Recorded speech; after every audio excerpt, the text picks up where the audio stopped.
doesn't it? No, they put them up after. Oh, I'm sorry. Just walked in. I'm sorry, sir. I've been there before. I know what the circumstances are, and I'm sorry you violated the understandings. That was not a gentlemanly thing to do. But what about the ritual? Is the ritual gentlemanly?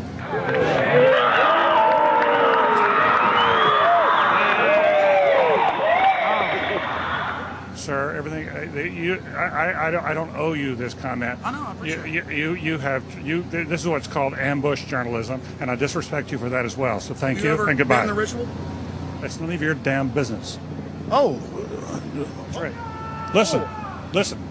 You go around and make understandings with people and violate them. You ambush people on the streets, and that's inappropriate form of journalism. If you wish to practice that, that's fine, but don't ask others to respect you for it. If you want to, you can do. You're free American, like anything you want. If you want to be uncivil and rude and ungentlemanly, that's up to you. But don't expect the rest of us to say, "Oh well, you're there, Mr. Gergen." I'm sorry, nobody sets policy in there. We try to be gentlemen, and obviously, you don't belong there. Weaving spiders coming out here. Yeah, that is a three-pointer. Woo! Look how strangely he behaved when we brought it up. Why is he acting so secretive? And why did he get so angry when he discovered that we'd snuck in? You see, they take it very, very seriously. This is one of the hallmarks of the occult and secret societies. The word occult means secret. Secrecy is part of their religion. They revel in it. And when it's violated, they become extremely angry. How widespread is the occult? The answer is extremely widespread. Occultism in our society, and particularly in our government, at the highest levels of corporate America, is rampant. It is a well-publicized fact that the Reagans had every aspect of their lives governed by their astrologer. Imagine having your life controlled down to the exact minute that you give a speech by astrology, an ancient occult system that believed that the earth was the center of the universe. Eleanor Roosevelt admitted that she performed seances and tried to raise the dead at the White House. 60 years later, Hillary Clinton had her own seances attempting to contact Eleanor Roosevelt. Prime Minister Tony Blair and his wife practice the occult every morning. Tony Blair draws a circle and then conjures the spirit that he calls the light. He channels it and makes decisions according to what the spirit tells him. The Blairs' admitted occult activities are legion, and so was Adolf Hitler's well-known obsession with dark mysticism. Adolf Hitler belonged to the pre-Nazi death cult, the Thule Society, as well as the Thule Society. Both groups trace their lineage back to the Order of Death, founded in 1776 in Ingolstadt University in Bavaria, Germany. Then, of course, it spread to the U.S. with the founding of Skull and Bones. You were both in Skull and Bones, the secret society. It's so secret we can't talk about it. What does that mean for America? The conspiracy theorists are going to go wild. I'm sure they are. I don't know. I haven't seen the web. Number 322? First of all, he's not the nominee. And, look, I look forward... Are you prepared to lose? No, I'm not going to lose. You both were members of Skull and Bones, a secret society at Yale. What does that tell us? Not much, because it's a secret.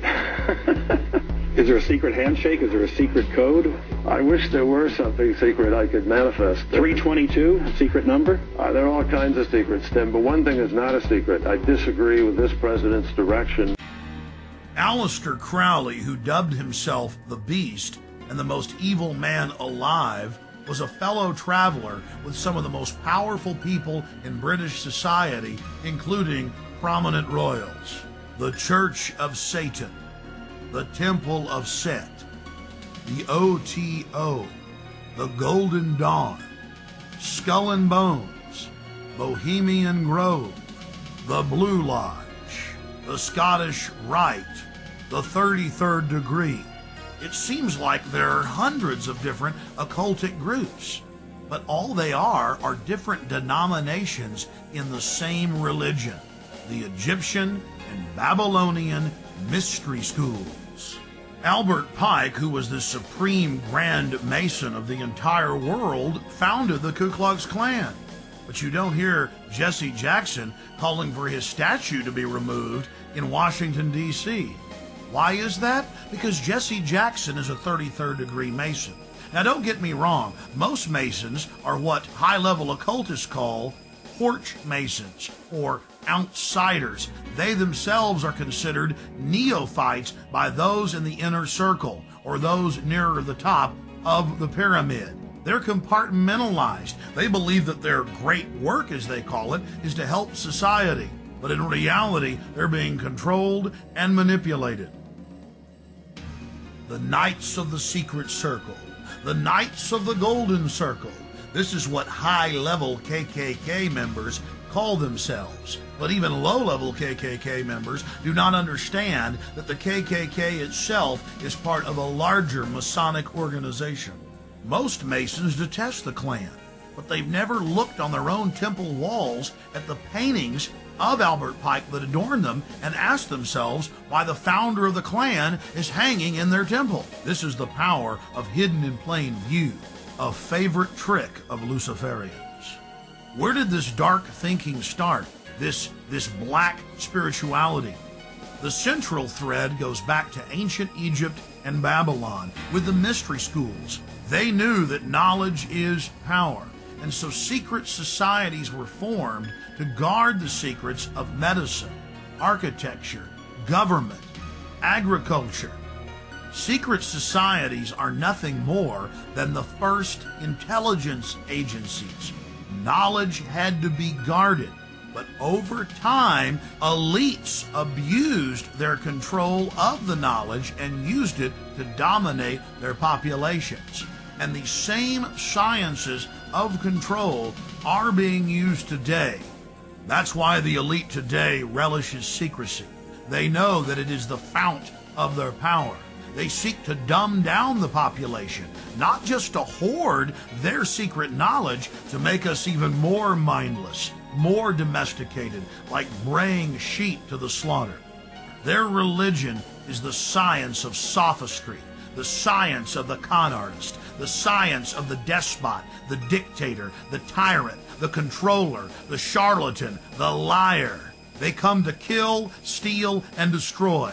They are parasites. They are anathema to free, dynamic human societies. Know your enemy. Stand up for love and life and family and resist the New World Order and the Babylonian slave state our enemies are attempting to construct. We try to be gentlemen, and obviously you don't belong there. Weaving spiders coming out here?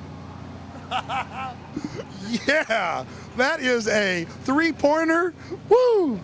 Look how strangely he behaved when we brought it up. Why is he acting so secretive? And why did he get so angry when he discovered that we'd snuck in? You see, they take it very, very seriously. This is one of the hallmarks of the occult and secret societies. The word occult means secret. Secrecy is part of their religion. They revel in it. And when it's violated, they become extremely angry. Our social lives, going to the football game or the PTA, a little bit different than your average world leader or corporation chief. No, in their spare time, they worship Moloch and do mock human sacrifices. We just need to get used to that and accept them as our leaders. Think about it. If your neighbor was engaging in mock human sacrifices to Moloch, the demon idol that was worshipped all over the Mediterranean and the Middle East, would you let that neighbor walk your dog or house sit, or how about babysit your children, or be in control of the nuclear launch codes? Well, let me give you a revelation. They are in control of the national deficit, of Congress, of your bank account, of your local police department, and they see you as cattle, as their slaves.